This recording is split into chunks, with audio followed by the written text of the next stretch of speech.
I spoke on the role of lutein and zeaxanthin throughout the lifetime.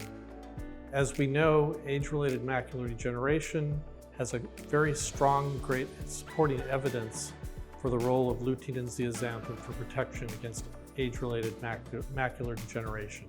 But there's so much more.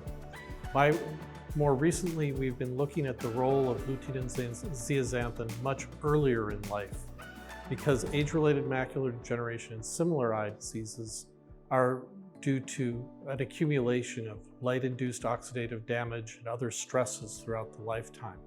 So I spoke today on several studies, first of which was the Magenta study, where we're looking at the role of genetic testing in children of age-related macular degeneration patients and seeing if they make lifestyle changes that would influence their carotenoid status, specifically whether they would start taking supplements or improve their diet or lose weight, and then using that information to see if genetic testing earlier in life would be important. The other study I talked about was the lutein and zeaxanthin in pregnancy study, known as the LZIP study. And we're looking at the role of lutein and zeaxanthin supplementation in prenatal vitamins. And this has two important aspects. One, we are looking at whether the mothers become depleted in their carotenoids as they transfer them to their children in the last trimester of pregnancy. And also we're looking to see if the carotenoid status of the baby can be influenced. We hope for the better.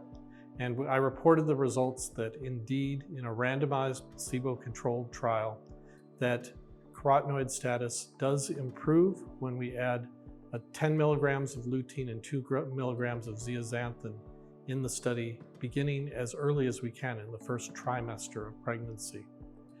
It was safe and well tolerated.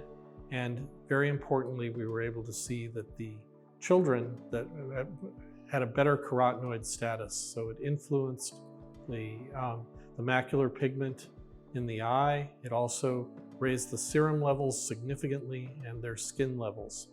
It's a small study. We had a total of 47 women in the study, but we are so excited by the results that we want to continue and do a much larger study on higher risk pregnancies, probably multi-center, potentially involving hundreds or even thousands of women.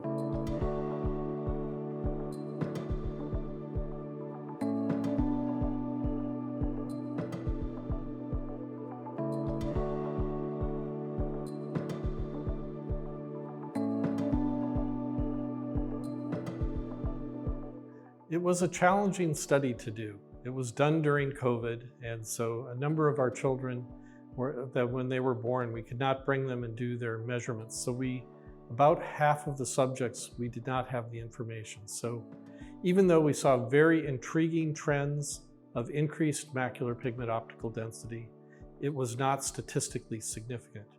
We think that if we repeat this study on a much larger population using the information we gained in the study, we're very hopeful that we will be able to show that macular pigment optical density increases. I also want to add, it's not easy to measure macular pigment optical density in a newborn. We had to develop new techniques and the levels are very low. So that's, I would consider, the most challenging part of this sort of study going forward.